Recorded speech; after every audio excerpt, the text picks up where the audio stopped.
Yo les amis, j'espère que vous allez bien. On se retrouve pour le débrief de ce match entre le Real Madrid et le Real Oviedo. Victoire du Real Madrid, 3-0 les amis, grâce à un doublé de Kylian Mbappé et un but de notre cher Vinicius.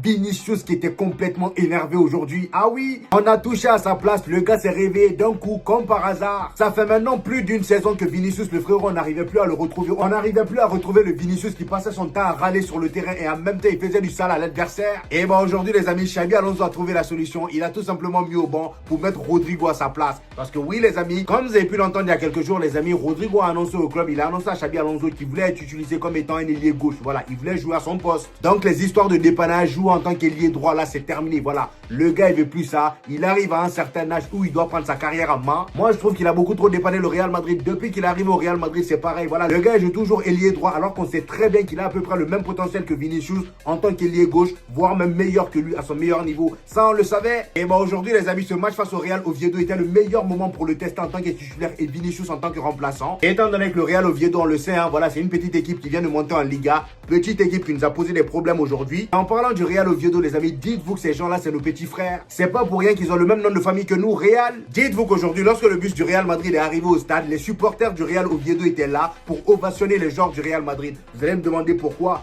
Tout simplement les amis parce que le Real Madrid, Florentino Pérez a une fois sauvé le Real Oviedo. En 2012, le Real Madrid les avait aidés pour éviter la liquidation. À cette époque, on avait acheté 100 000 € de leur action pour les aider. Donc c'est la raison pour laquelle les supporters sont venus nous accueillir aujourd'hui. Mais ça les a quand même pas empêchés de nous faire chier aujourd'hui sur le terrain parce que dès les premières secondes, ils ont failli marquer ces gamins. Ils ont failli marquer. J'allume ma télé dès le coup d'envoi, je les vois déjà dans notre surface. Je dis mais ils jouent à quoi? Ils ont failli nous surprendre. Et comme je vous le disais les amis, aujourd'hui, ils ont vraiment posé des difficultés au Real Madrid. Pas parce qu'ils jouaient très bien, non. Tout simplement parce qu'ils jouaient bloc bas. Est-ce que ça étonne quelqu'un? Non, moi ça me choque même pas. Et je pense que tout au long de la saison, on va faire face qu'à des équipes qui vont jouer bloc bas. À part le FC Barcelone, tout le reste là, ça sera bloc bas. Aujourd'hui, malgré ça combinait bien comparé au match précédent, l'animation offensive était beaucoup meilleure. On avait toujours ce problème qu'on a toujours eu face au bloc bas, c'est-à-dire créer du réel danger. On cherchait des solutions, mais c'était compliqué. Ils étaient à 10 dans leur camp. Kylian Mbappé décrochait par moment pour participer au jeu, mais moi je trouvais qu'il décrochait beaucoup trop comme d'habitude. Et encore une fois, le problème avec Kylian Mbappé, c'est qu'on peut pas trop le critiquer parce que le gars, tu le critiques juste après. Voilà, tu termines même pas de le critiquer juste après, te claque un doublé. C'est ça le problème. Sinon, aujourd'hui, en première mi-temps, Kylian Mbappé, avant qu'il ne marque son but, je trouvais qu'il décrochait beaucoup trop. Il était trop à gauche. D'autant plus qu'aujourd'hui, la composition avait complètement changé. C'était pas Vinicius qui était titulaire. Vous-même, vous avez vu.